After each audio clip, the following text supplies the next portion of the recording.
얼마 전 러시아에서 반기를 들었던 프리고진이 비행기에서 추락하면서 자연사에 실패했습니다. 푸틴에게 반기를 들면 죽음뿐이란 걸 보여준 사건. 처음에 시작된 전쟁은 금방 끝날 것 같았지만 아직까지도 러시아와 우크라이나의 전쟁은 계속 진행 중입니다. 따지고 보면 러시아와 우크라이나의 전쟁뿐만 아니라 실시간으로 세계에서는 많은 전쟁이 진행되고 있죠. 사실 우리나라도 휴전 상태 아닙니까? 당장 내일 대포동이 온다 해도 이상하지 않습니다. 만약에 캐삭방으로 누군가 핵이라도 쏘아올리는 날에는 지구는 초토화가 될 것입니다. 도대체 전쟁은 왜 하는 것일까요? 팀 마샬이 쓴 지리의 힘에서는 이러한 국가 간의 갈등과 빈부격차를 지리적인 관점으로 설명하고 있습니다.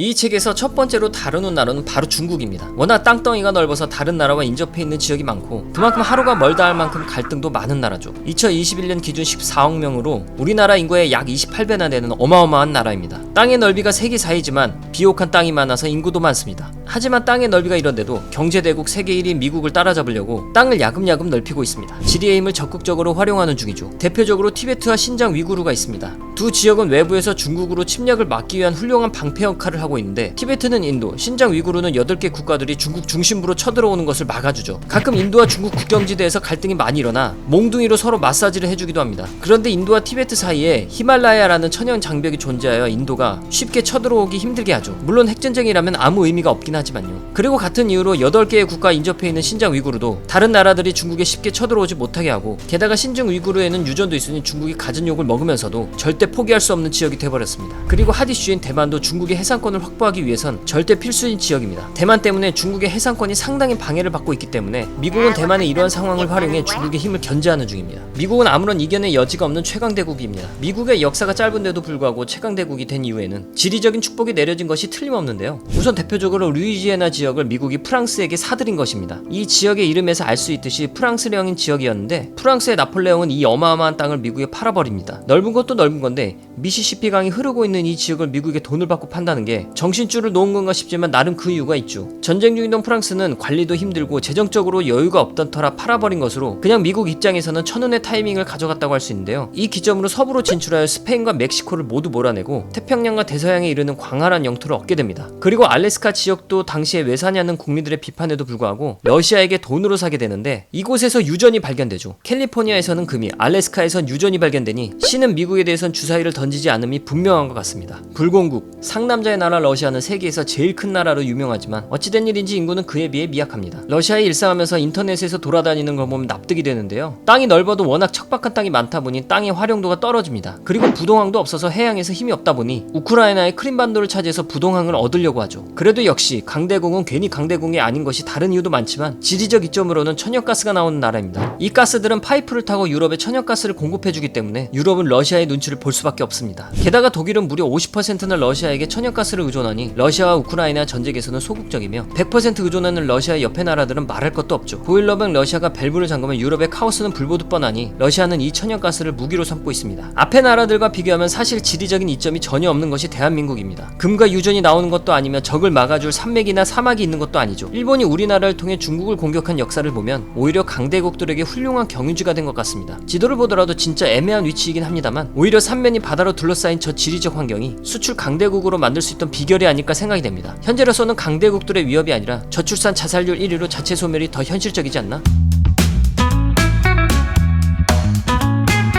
이 책을 라틴 아메리카, 아프리카, 인도, 중동, 북극 등 다양한 나라들을 지리적인 관점에서 이야기해주고 있습니다. 강대국들의 힘이 지리적인 조건과 크게 연관이 있고 땅이 넓을수록 국가가 선택할 수 있는 선택지가 많아지는 것 같습니다. 매장된 천연자원, 위치, 크기 등 어쩌면 미국의 최강대국은 당연한 것일지도 모르겠네요. 대충 지도로만 보더라도 미국의 위치는 기가 막힙니다. 그리고 다시 생각해보니 우리나라의 유전이나 금이 나왔다면 오히려 다른 나라의 좋은 먹잇감이 되어 더 힘든 역사를 거쳤을지도. 생각보다 지리는 지리의 힘. 이만 영상을 마치겠습니다.